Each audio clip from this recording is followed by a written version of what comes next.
देखो, जब बुरा समय हो तब कोई काम आएगा नहीं, और जब बुरा समय टल गया तो दुनिया ये डायलॉग बोलने के लिए आएगी, बताए क्यों नहीं। और जब बुरा समय आपके साथ अभी नहीं आया है तो ये कहने वाले वही दुनिया भर के लोग आएंगे, बताना कुछ होगा तो भाई है तुम्हारा। हमारे खानदान में किसी ने बिजनेस नहीं किया, बिजनेस करेगा बड़ा क्या हुआ फिर? भारत का पहला ऐसा बिजनेसमैन जिसने भारत की एक कंपनी को फॉर्च्यून 500 में लिस्टेड करा दिया। सर आपको पता नहीं है मेरे पापा कैसे हैं? मेरे पापा कुछ करने नहीं, मेरी मम्मी कुछ कर, मेरे भाई, मेरा चाचा, मेरे दोस्त, क्या नोटंकी लगा रखा है। बहुत आसान होता है हालातों को दोष देना, क्योंकि मुझे लगता है कि शायद ही भगवान ने इससे आसान कुछ बनाया हो। कुछ नहीं होता हालातों को दोष देने से, अपने हिस्से का दिया खुद ही जलाना होगा। सर जिंदगी जब तक बची है ना, कुछ बर्बाद नहीं हो सकता। जब तक आपके पास समय है, बाजुओं में दम है, स्किल सेट है, मुंह में जुबान है और सोच में शक्ति है, सब कुछ दोबारा खड़ा किया जा सकता है। और यहाँ आदमी को जरा सी मुसीबत आती नहीं है। सर आपको पता नहीं है मेरी सिचुएशन क्या है। क्या है तुम्हारी सिचुएशन है? हाथ पैर टूट गया कि लकवा मार गया है, टाइम सही नहीं है सर, मैं जहां रहता हूं वो सही नहीं है सर। अरे तुम्हारे साथ कुछ भी सही है। नाना भरोसे पहलवानी ना हो तरह। मुसीबतों से घबराना नहीं, टकराना सीखो सर। जब हालातों से लड़ते लड़ते टूट के बिखर जाओगे ना, समझ लो समय आ गया है, अब निखर जाओगे। मरने वाले हो भैया, एक पांव गड्ढे में, आप 2 साल बाद निपट जाओगे। क्या करने के लिए बचा है आपके पास? मान लो काम कर रहे हो 10 लाख रुपए महीना कमाने के लिए, कोई पीछे से आएगा, अरे कहाँ ये सब चक्कर में पड़े हो, 10,000 की नौकरी हम लगा देंगे ना, हमारा नौकरी हमारे चाचा ने लगाया। इस दिन ये बोलना शुरू कर दिया ना कि मेरी बर्बादी का कारण मैं खुद हूं, सर कल को आबाद भी खुद ही बन जाओगे। सर जिगरा चाहिए, कलेजा चाहिए उन सबको मना करने के लिए। दुनिया को आपकी सिर्फ कमजोरियां, आपकी सिर्फ कमियां ही दिखेगी, लेकिन उस वक्त भरोसा रखना है आपको अपनी स्ट्रेंथ पर, अपनी मजबूती पर। लड़के की एक कहानी है, पैदा होने के कुछ टाइम बाद ही एक साइड इसका फेस पैरालाइज्ड हो गया, एक साइड फेस से। और अब देखो भाग्य का खेल, कुछ साल बाद ही इसके माँ बाप का डाइवोर्स भी हो गया। तो किसी तरीके से बचपन से ही थोड़ा बहुत काम धाम करके इसने अपना पालन पोषण किया, और धीरे धीरे इसमें ना फिल्मों का थोड़ा शौक पनपने लग गया, फिल्मों में काम करने के लिए। और फिल्मों में छोटा मोटा काम ये करने भी लग गया। वो इतना छोटा मोटा रोल था कि किसी को पता भी नहीं चलता था, और उसमें पैसे इतने मिलते थे कि घर भी किसी तरीके से चलता था, किसी तरीके से। समय और आगे बढ़ा, धीरे धीरे लड़का ये बड़ा होता है, इसकी शादी हो जाती है। शादी होते ही खर्चे भी बढ़ते हैं और साथ में परेशानी भी बढ़ती है। परेशानी इसलिए बढ़ते हैं क्योंकि खर्चे बढ़े हैं। अब इसी तरीके से कहानी इसकी किसी तरीके से आगे चल रही है। अब ये लड़का एक दिन कुछ ऐसा करता है कि पैसे की तंगी की वजह से इसको अपनी बीवी के जेवर बेचने पड़ जाते हैं। इस बात से बीवी नाराज होती है और बीवी छोड़ करके चली जाती है। और अब किसी तरीके से लाइफ चल रही है। हालत इतनी बुरी हो जाती है कि इसको अपना फेवरेट कुत्ता, इसके पास एक कुत्ता हुआ करता था, इसका एक फेवरेट, बहुत प्यार करता था इसको, उसको भी इसको बेचना पड़ जाता है एक जगह, और वो भी सिर्फ $25 में, सिर्फ $25 में। और किसी तरीके से फिर नौकरी चाकरी हल्का फल्का काम कुम करके गुजारा चल ही रहा था। इसको बेसिकली फिल्मों में ना हीरो बनने का शौक था। तो इसने एक कहानी भी लिखी थी अपनी फिल्म के लिए, खुद को हीरो रखकर। उस कहानी को ये चाहता था कि कोई डायरेक्टर, कोई प्रोड्यूसर इस पर फिल्म बनाए। इसने न जाने कितने प्रोड्यूसर, कितने डायरेक्टर के दरवाजे खटखटाए, महीनों तक खटखटाता रहा, लेकिन हर निर्माता, हर प्रोड्यूसर इसको मना कर देता था। फाइनली एक प्रोड्यूसर इसको ऐसा मिला जो कि कहता है कि तुम्हारी कहानी पर मैं फिल्म बना दूंगा और तुमको $1,00,000 भी दे दूंगा। अब $1,00,000 उस लड़के के लिए उस वक्त कुछ ऐसा था मानो कि कोई 2 BHK के फ्लैट में रहता हो और उसको ताजमहल मिल रहा हो, कुछ इस तरीके से। मगर उस लड़के ने वहां पर एक छोटी सी कंडीशन ये रखी कि हीरो मैं खुद रहूंगा। ये सुनते ही प्रोड्यूसर घबरा गया, हंसने लग गया उसकी बात पर, क्योंकि एक साइड से चेहरा पैरालाइज था उसका, थोड़ा लिप इधर लटका उटका सा था। कहता रहा तुम हीरो बनोगे भाई, अपने शकल भी देखे हो, कहानी अच्छी लिख दी, इसका मतलब हीरो थोड़ी बन जाओगे। भगा दिया उसको, मना कर दिया। तो बेचारा निराश होकर के चला गया। कुछ टाइम बाद उसी प्रोड्यूसर का दरवाजा फिर से खटखटाया कि भाई देख लो भैया, कुछ हो जाए, ले लो हमको हीरो। तो प्रोड्यूसर बोला भाई देखो तुम्हारी कहानी मुझे पसंद है, तुम एक काम करो, $1,00,000 का ऑफर तुमको मैंने दिया था, $4,00,000 मेरे से ले लो और कहानी दे दो। वो लड़का कहता है $4,00,000 क्या, $40,00,000 भी हो, फिर भी हीरो अगर मैं रहूंगा तभी ये कहानी दूंगा। तो निर्माता को लग गया कि ये थोड़ा जिद्दी सनकी टाइप का आदमी है। बोला चलो ठीक है यार, तुमको हीरो लेकर के मैं फिल्म बना लेता हूं। लेकिन तुमको हीरो ले रहा हूं तो रिस्क है मुझे। $35,000 दूंगा, तुम्हारी कहानी भी लूंगा और तुमको ये बताओ हीरो भी लूंगा। टोटल पैसा $35,000 दूंगा, $35,000 दूंगा। अब सोचो कहां ऑफर $4 लाख का था, अब मात्र $35,000। आप होते तो उस वक्त क्या करते? कोई भी आम इंसान शायद घबरा जाता और हो सकता है कि वहां पर नेगोशिएशन करने लग जाता, या फिर हार मानकर बात करता, ठीक है भाई $4 लाख दो, कहानी ले लो, हीरो को मारो गोली। वो लड़का मान गया तुरंत। और मालूम है जब उसको $35,000 मिले तो उसने सबसे पहले क्या किया? वो सबसे पहले उस आदमी को ढूंढने के लिए चला गया जिसको उसने कुत्ता बेचा था, और 3 दिन तक उस आदमी को वो ढूंढता रहा, क्योंकि जिस जगह पर कुत्ता बेचा था अनजान आदमी को बेचा था, जिस जगह पर बेचा था वहीं वो उसका इंतजार करता था, आता नहीं था। तीसरे दिन उसको मिल गया और फाइनली उसको बोला कि भैया मेरा कुत्ता मुझे दे दो, $25 में हम बेचे थे, तो $25 ले लो मेरे से। तो बंदा भाई साहब साफ मना कर गया, अब जाओ कौन सा कुत्ता निकलो, कोई कुत्ता उतना नहीं है। बोले काम करो भैया $100 ले लो, थोड़ा इधर उधर पैसा ले लो, $100 दे देता हूँ, कुत्ता दे दो वापस। मना कर दिया, नहीं दिया। तो उदास हो गए भाई साहब। अब इसका $200 का उसने ऑफर दे दिया, फिर भी ना माना। $500 का उसने ऑफर दे दिया, वो फिर भी ना माना। फाइनली उसको $15,000 का ऑफर दे दिया। मिला है भाई साहब को $35,000। $35,000 में $15,000 का कुत्ता वापस लेने के लिए उसको ऑफर दे दिया। अब इतने में वो मान गया। तो भाई साहब ने $15,000 में अपना कुत्ता छुड़वाया, अपना कुत्ता अपने वापस लिया। और जो फिल्म बनी, उस फिल्म का जानना चाहोगे क्या हुआ?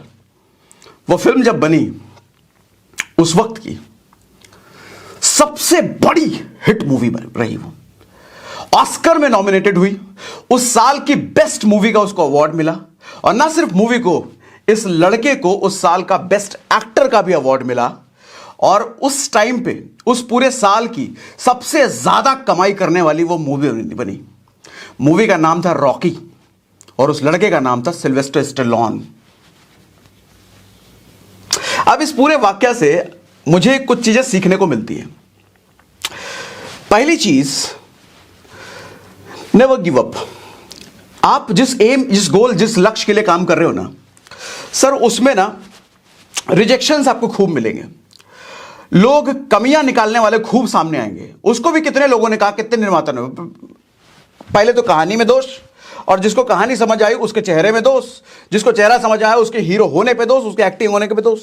तो दुनिया आपकी कमी निकालने पे काम करेगी। दुनिया कभी नहीं चाहेगी कि आप कामयाब हो जाओ, क्योंकि दुनिया को आपकी सिर्फ कमजोरियां, आपकी सिर्फ कमियां ही दिखेगी। लेकिन उस वक्त भरोसा रखना है आपको अपनी स्ट्रेंथ पर, अपनी मजबूती पर। रिजेक्शन से कोई इंसान नहीं बच सकता, कभी भी नहीं। लोग मना करेंगे, और रिजेक्शन जैसे जैसे आपको मिलता चला जाता है ना, इसने मना कर दिया, उसने मना कर दिया, उसने मना कर दिया, उसने मना कर दिया, मेरा सामान कोई नहीं ले रहा, मेरा काम कोई नहीं कर रहा, मेरे साथ ज्वाइन कोई नहीं हो रहा, सर इसके साथ प्रेशर भी बनेगा। सोच के देखो, उसके पास पैसे नहीं है, बीवी छोड़ के जा चुकी है, उसका प्रिय कुत्ता छोड़ के जा चुका है, क्या हालत रही होगी। $1 लाख के ऑफर को मना कर दिया, उसके बाद $4 लाख को भी मना किया। इसका मतलब एक और चीज समझ में आती है। तो जब हम किसी बड़े गोल के लिए काम कर रहे होते हैं ना, तो हमारे को बीच में छुट्टे मुट्टे ऑफर देने वाले बहुत सारे लोग आते हैं। छुट्टे मुट्टे ऑफर हमारे को बहुत आते हैं। उस ऑफर का मतलब ये होता है कि बड़े लक्ष्य से दूरी। आप मान लो काम कर रहे हो $10 लाख महीना कमाने के लिए, $20 लाख महीना कमाने के लिए, और उसमें दिक्कतें आ रही हैं। कोई पीछे से आएगा, अरे कहाँ ये सब चक्कर में पड़े हो, 10,000 की नौकरी हम लगा देंगे ना, हमारा नौकरी हमारे चाचा ने लगाया, तुम्हारे भी बोलो तो चाचा से बोल दे लगा देंगे, 10,000 बढ़िया हो जाएगा, नौकरी काम नाम सही हो जाएगा। कहाँ इन सब चक्करों में पड़े हो? कभी कोई चाचा आएगा, कोई ताऊ आएगा, कोई भाई आएगा, कोई दोस्त आएगा, 10,000 की नौकरी, 15,000 की नौकरी, ये वाला काम कर लो, अरे वहां लगवा देंगे, हमारा चलता है, विधायक जी को बोल करके एक पेपर का जरूरत है, हो जाएगा काम। सर जिगरा चाहिए, कलेजा चाहिए उन सबको मना करने के लिए, ना करने के लिए। खुद पर इतना भरोसा होना चाहिए कि $10 लाख महीना, $20 लाख महीना के लिए काम कर रहे हैं तो मिलेगा, वो हासिल करके रहूंगा। सिल्वेस्टर स्टेलोन को भी मिला ना $4 लाख का ऑफर। $4 लाख, ताजमहल का भी बाप था उसके सामने, ऐसा समझ लो। मना कर दिया ना। ड्रीम के लिए काम कर रहा था बंदा, अपने शौक था खुद हीरो बनूंगा, और खुद की स्टोरी पर भरोसा था, खुद की काबिलियत पर भी भरोसा था, बन गया वो।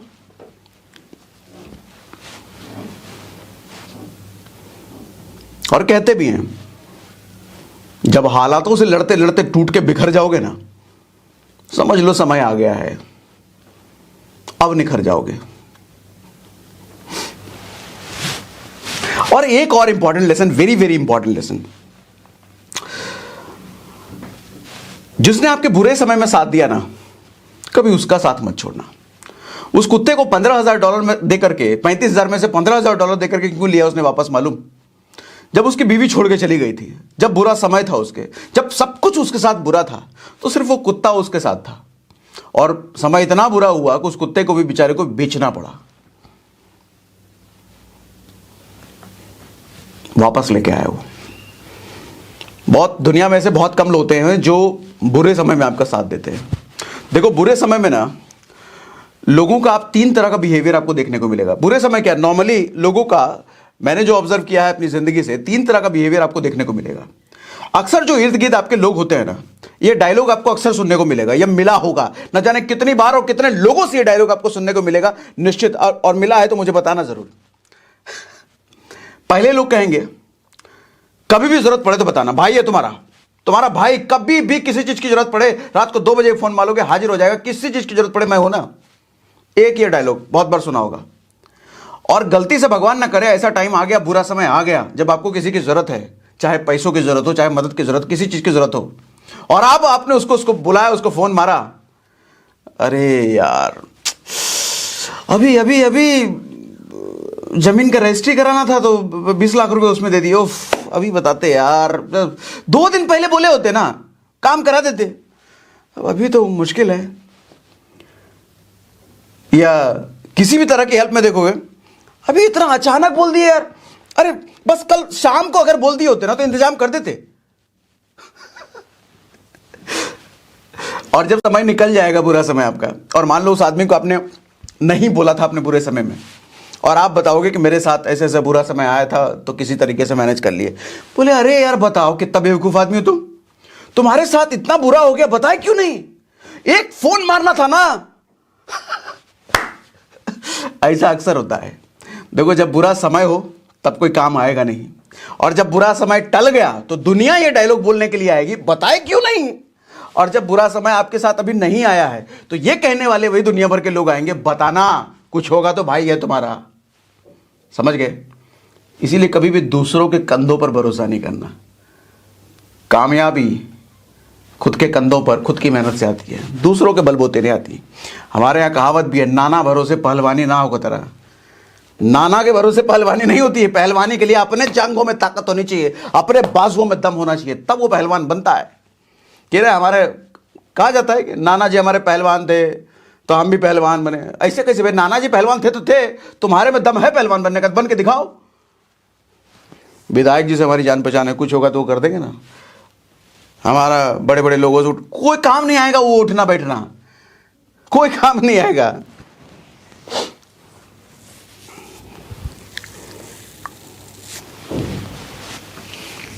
और कहते भी हैं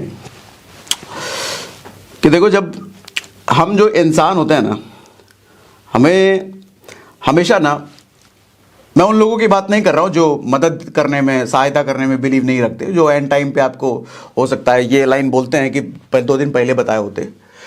मैं तो लोगों को ये बताता हूं कि लोग ये सिखाता हूं कि लोगों की ना मदद करते चलो बिना किसी एक्सपेक्टेशन के, बिना किसी एक्सपेक्टेशन के। हम किसी की आज मदद कर रहे हैं किसी भी तरीके से, आर्थिक मदद, शारीरिक मदद, किसी भी तरीके से, एक्सपेक्टेशन मत रखो कि मुझे ये वापस आदमी मदद कर पाएगा नहीं कर पाएगा। एक छोटी सी स्टोरी आपके साथ शेयर करता हूं, अमिताभ बच्चन की।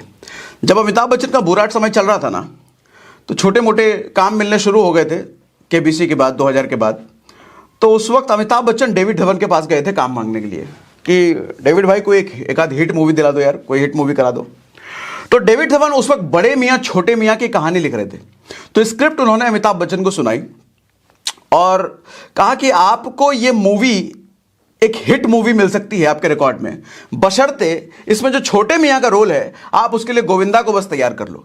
अच्छा, तैयार कर लो ये लाइन इसलिए कह रहे थे कि उस वक्त गोविंदा की छोटी बेटी का देहांत हुआ था, छोटी सी बच्ची थी, देहांत हुआ था। तो गोविंदा उस वक्त सदमे में थे, डिप्रेशन में थे, तो कोई फिल्म वगैरह साइन नहीं कर रहे थे वो। तो इसीलिए अमिताभ बच्चन को बोले कि आप अगर गोविंदा को तैयार करा लो छोटे मियाँ के रोल के लिए, तो ये मूवी निश्चित एक बड़ी हिट मूवी आपके करियर में शामिल हो जाएगी।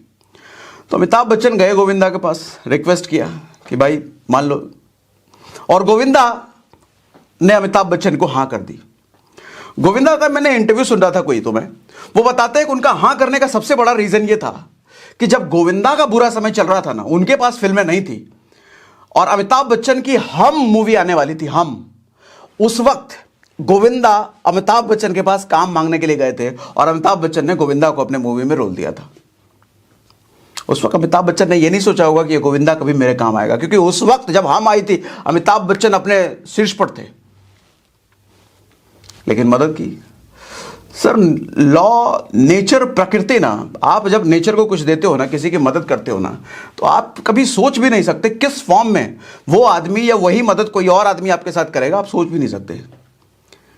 और ये मेंटल स्टेबल, मानसिक मजबूती का निशानी होती है कि आप राह चलते कभी किसी की मदद करते चलो, बिना कोई अपेक्षा रखे कि ये आदमी मेरी क्या मदद करेगा भविष्य में। सोच की ताकत का यह सिम्टम होता है, जिसकी सोच में यह मजबूती होती है, उसका यह सिम्टम होता है, उसको प्रेशर झेलना आता है, उसको रिजेक्शन झेलना आता है। हारने से डरना नहीं, सीखना शुरू करो भाई साहब। और जिसकी बात सुन के डाउन फील करते हो ना, उसको तुरंत ब्लॉक करो, इमीडिएटली ब्लॉक करो। और एक बात हमेशा याद रखो कि लोग को मैं अक्सर कहते हुए सुनता हूं कि अब कुछ रहा नहीं, अब बर्बाद हो गया मेरा, ये भी चला गया, वो भी टीम चली गई, वो भी टीम चली गई, अब कोशिश कर रहे हैं, देख रहे हैं कितना होता है, जो बची थी वो टीम वो तो चली गई। सर जिंदगी जब तक बची है ना, कुछ बर्बाद नहीं हो सकता, कुछ भी बर्बाद नहीं हो सकता, क्योंकि जब तक आपके पास समय है, बाजुओं में दम है, स्किल सेट है, मुंह में जुबान है और सोच में शक्ति है, सब कुछ दोबारा खड़ा किया जा सकता है, सब कुछ। और दुनिया में ऐसे हजारों लाखों एग्जाम्पल हैं जिनका सब कुछ बर्बाद होने के बाद भी उन्होंने दोबारा खड़ा किया, सिर्फ एक ताकत की वजह से, सोच की ताकत की वजह से, मेंटल पावर की वजह से। हां, अगर आपकी उम्र 80 साल हो चुकी है, 2 साल बाद मरने वाले हो, आपको पता है, और आप कहते हो कि मेरे से कुछ हो नहीं सकता, सब कुछ बर्बाद हो गया, तो समझ में आता है कि मरने वाले हो भैया, एक पांव गड्ढे में आप 2 साल बाद निपट जाओगे, क्या करने के लिए आप बचा है आपके पास।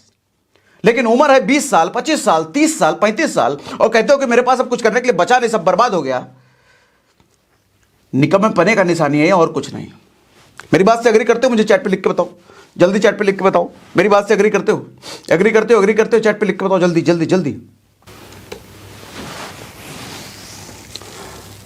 आपको जब भी ये ख्याल आए ना कि मेरा कुछ चला गया, मेरा कुछ बर्बाद हो गया, सर राम के बारे में सोच लेना। राजा बनने वाला था वो अगले दिन, कल, और बाबूजी बुला करके कहते हैं कि भाई तुम्हारा राजा बनना कैंसल, निकलो जरा वन के लिए, 14 साल बाद आना। सोचो उसकी क्या हालत होनी चाहिए, पगला नहीं जाना चाहिए। और वो राजा पूरी धरती का बनने वाला था, पूरी धरती का राजा। कहता है ठीक है, बढ़िया है, ये तो अच्छा मौका है मेरे लिए, जंगल में रहेंगे, ऋषि मुनि से दोस्ती होगा, बहुत कुछ सीखने को मिलेगा, नए नए स्किल सेट सीखेंगे। बाप रे बाप। और यहां आदमी को जरा सी मुसीबत आती नहीं है, सर आपको पता नहीं है मेरी सिचुएशन क्या है। क्या है तुम्हारी सिचुएशन है? हाथ पैर टूट गया, कि लकवा मार गया है, कि गर्दन के अलावा सारा पार्ट खराब आ गया है, आंख फूट गया है, दिमाग से पगला आ गए हो, क्या हुआ है? पता नहीं मेरे साथ क्या हुआ है, क्या हुआ है? ऐसे मैं कई सारे आपको एग्जांपल बता सकता हूं जिनके पास कुछ भी नहीं था। आप जिस हालात में हो ना भाई साहब, उससे कहीं ज्यादा बदतर हालात उनकी थी, अभी नाम बताने वाला हूं, उससे कहीं ज्यादा बदतर हालात उनकी थी, और उससे वापस वो जिस हालात में आज है ना, आप शायद सपने में भी उस हालात को अपने लिए लाने का सोच नहीं सकते। कुछ नाम बताता हूं आपको। अंबेडकर का नाम सुने हो? संविधान रचयिता। सर स्कूल से ना बाहर कर दिया जाता था, और ये बोल के बाहर कर दिया था कि नीची जाति की हो, बाहर निकाल दिया जाता था। लेकिन वो आदमी स्कूल के दीवार पे कान लगा के सुनता था, पढ़ाई करता था, ऐसे पढ़ा है वो, और इतना पढ़ा, इस कदर पढ़ा कि संविधान लिख दिया। आपके साथ कभी अगर ऐसा होगा कि भाई स्कूल से बाहर निकाल दे, या क्लासरूम से बाहर निकाल दे, या अपलाइन कोई कुछ बोल दे, भैया मीटिंग से बाहर निकलो, ईगो में आ जाओगे, अपलाइन ने हमको निकाल दिया है, कुछ कर पाओगे ऐसे में? सर ईगो और शिक्षा दोनों एक साथ नहीं आती। शिक्षा के लिए ईगो त्यागना पड़ेगा, शिक्षा के लिए झुकना पड़ेगा, शिक्षा के लिए अपने आप को समर्पित करना पड़ेगा। उस आदमी में अगर ईगो होता ना, मुझे स्कूल से बाहर निकाल दे, जाओ हम पढ़वे नहीं करेंगे, शायद अंबेडकर दुनिया को नहीं मिलता। सुपरस्टार रजनीकांत सुने हो? कुली का काम किया, कुली बस कंडक्टर का काम किया है, कारपेंटर का काम किया है। आप में से कितने लोगों ने बस कंडक्टर का काम किया, मुझे जरा बताओ तो। कूली का काम करना पड़ा, दूसरों का सामान उठाना पड़ा रेलवे स्टेशन पे, बस स्टेशन पे। आपको बताओ, आपको करने की जरूरत पड़ी कभी? ये नौबत आई आपके साथ कभी? उस आदमी के साथ थी नौबत। आज क्या है? क्या आप सोच सकते हो रजनीकांत के लेवल पे जाने का?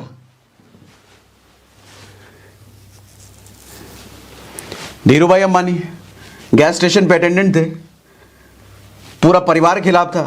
बाबूजी ने तो झाड़ दिया था बिजनेस का नाम सुनते। बाबूजी जैसे पता चला बिजनेस करेगा, छड़ी उठा लिया था मारने के लिए। हमारे खानदान में किसी ने बिजनेस नहीं किया, बिजनेस करेगा बड़ा। क्या हुआ फिर? भारत का पहला ऐसा बिजनेसमैन जिसने भारत की एक कंपनी को फॉर्च्यून 500 में लिस्टेड करा दिया, अब्दुल कलाम आजाद। सर बाबूजी नाव चलाते थे और कमाई इतनी होती थी कि घर का खर्चा भी अच्छे से नहीं चलता था। तो अब्दुल कलाम आजाद पढ़ाई के साथ साथ अपने घर को सपोर्ट करने के लिए, अपने बाबूजी को सपोर्ट करने के लिए न्यूज़पेपर बेचा करते थे। क्या आपको कभी अपने घर को सपोर्ट करने के लिए, अपने पिता को सपोर्ट करने के लिए पैसे कमाने की जरूरत पड़ी? शौकिया न्यूज़पेपर आजकल बहुत लोग बेचते हैं, मैकडी में नौकरी कर लेंगे, शौकिया। मैं शौकिया की बात नहीं कर रहा हूं, घर का खर्चा, अपने मां बाप को पालने के लिए न्यूज़पेपर बेचने की जरूरत कभी पैसा पड़ा कभी आपको? राष्ट्रपति बने अमिताभ बच्चन। 2000 ईस्वी में जब पूरी दुनिया नया सेंचुरी का सेलिब्रेशन बना रही थी, तो अमिताभ बच्चन कह रहे थे कि वही टाइम था जब मैं घर पे बैठ के रो रहा था, और जब घर पे बैठ करके मैं लोगों की गालियां सुना करता था फोन पर, या फिर सामने लोग जब लेनदार मांगने के लिए आते थे। हालत इतनी बुरी थी उस समय। बहुत आसान था अमिताभ बच्चन के लिए जस्ट एक गोली खाना, एक गोली। उस एक गोली ना अमिताभ बच्चन को सारे प्रॉब्लम से छुटकारा दिला सकती थी। खाते खत्म हो जाते हैं। जहर। इतना खराब सिचुएशन तो आप में से किसी ने नहीं देखा होगा ना सर। जब आदमी शीर्ष से नीचे गिरता है ना, बहुत चोट लगती है, अब बहुत दर्द होता है, फिजिकली भी और मेंटली भी, इमोशनली भी। टूट जाता है उस वक्त आदमी। उस वक्त आदमी के पास, ज्यादातर आदमी के पास वही रास्ता वो इख्तियार करता है, अगर ऐसा इतना बुरा सिचुएशन आ जाए, एक गोली और खेल खत्म। उस आदमी ने नहीं किया, लड़ा, लोगों से काम मांगा, अपना ईगो त्याग करके लोगों के पास गया, कभी इससे काम, उससे काम, उससे काम। वो भूल गया कि वो किस लेवल पे था कभी। और आज कॉमेडियन महमूद का नाम सुना है? पुराने जमाने में जिस फिल्म में महमूद होता था ना, उस फिल्म का पूरा क्रेडिट वो लेके जाता था। और क्रेडिट कोई प्रोड्यूसर, डायरेक्टर, हीरो नहीं देता था उसको, जनता देती थी, देखने वाले देते थे। अमिताभ बच्चन और राजेंद्र कुमार जैसे लोग बतौर हीरो महमूद के साथ काम करने से डरते थे, मना करते थे, महमूद है भैया, नहीं महमूद नहीं। क्यों? भले महमूद साइड रोल में आता था, एज अ कॉमेडियन आता था, main role Amitabh Bachchan, main role Rajendra Kumar, लेकिन पता है कि महमूद जिस फिल्म में है वो पूरा जनता का दिल ऐसे लूट लेता था वो, कि पूरा क्रेडिट लेके जाता था, भारी पड़ जाता था मेन हीरो पर। वो अपने काम में इतना माहिर था वो। और था क्या वो? ड्राइवर था, ड्राइवर। उसके साथ कुछ टाइम मुर्गी बेचने का काम करता था। और एग्जांपल दूं, नवाजुद्दीन सिद्दीकी। आप में से कितने लोगों ने वॉचमैन का काम किया कभी? सिक्योरिटी गार्ड का कभी काम किया हो सोसाइटी के बाहर?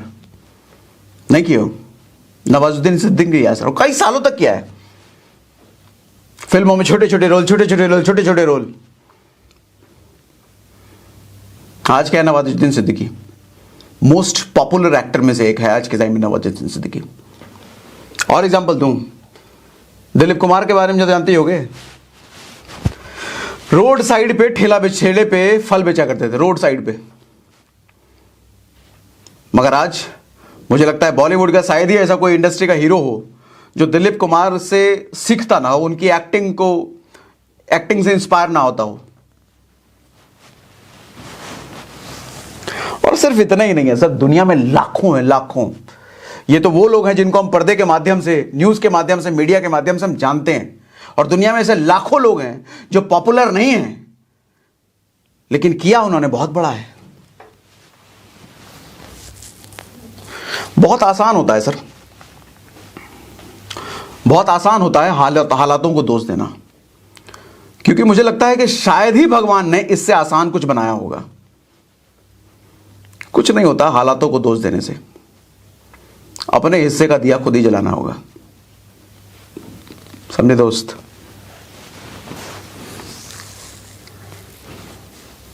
दूसरों को दोष देना, मेरे पास अपलाइन सही नहीं है, डाउनलाइन सही नहीं है सर, कंपनी सही नहीं है सर, ये सही नहीं है सर, टाइम सही नहीं है सर, मैं जहां रहता हूं वो सही नहीं है सर। अरे तुम्हारे साथ कुछ भी सही है।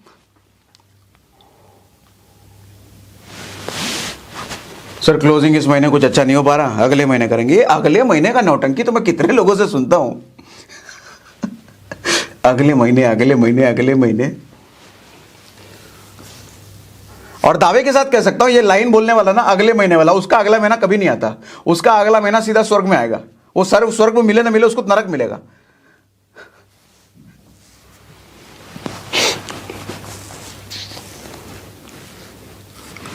मुश्किल वक्त हमेशा आपको अकेला झेलना पड़ेगा सर।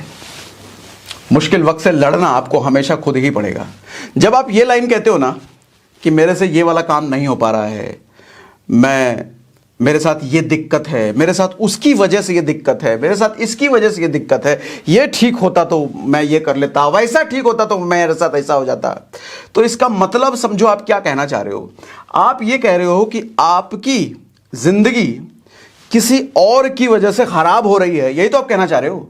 तो इसका मतलब यह भी निकलता है कि आपकी जिंदगी का रिमोट कंट्रोल ही दूसरों के पास है, यानी कि आपकी जिंदगी कोई और खराब कर सकता है।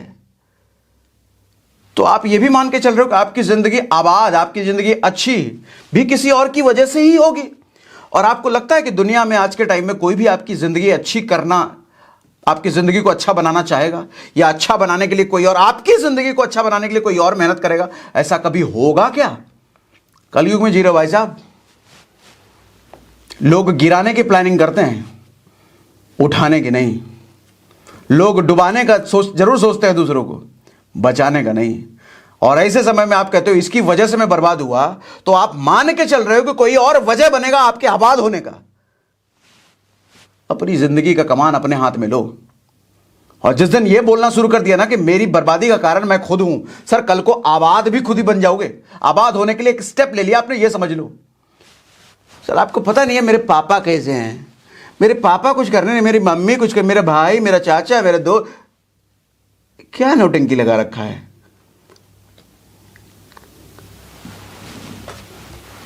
सर मां बाप ने पैदा जरूर किया है, लेकिन जिंदगी बनाने की जिम्मेदारी खुद की होती है, कोई नहीं।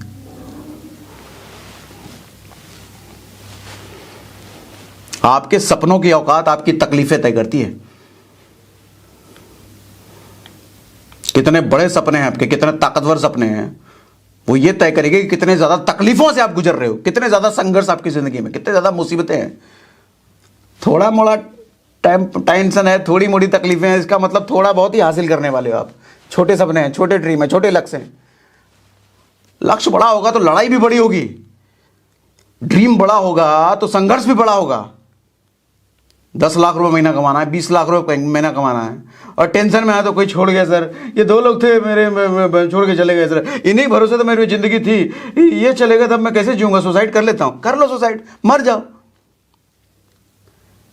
आपको पता नहीं सर, इस साइड तो लोग काम कर रहे हैं, इस साइड कोई है ही नहीं। मुसीबतों से घबराना नहीं, टकराना सीखो सर। क्योंकि कहा भी जाता है कि हर समस्या समाधान का पता अपने साथ खुद ही लेकर के आती है। आपको बस उस पता, समाधान का पता ढूंढ निकालना होता है। जब प्रॉब्लम आपके साथ आती है ना, तो हर प्रॉब्लम सॉल्यूशन उसी के अंदर छुपा होता है, बस आपको ढूंढना होता है।